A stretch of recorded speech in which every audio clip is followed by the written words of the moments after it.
становится синхронным. Или это дождь? Дождь предпочтительно.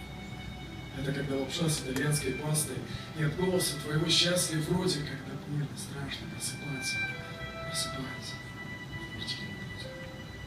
Когда в любой ситуации ты покорен и тщедушно пытаешься быть зловым, а дома смотришь вниз с балкона и хочешь, чтобы никто не ловил.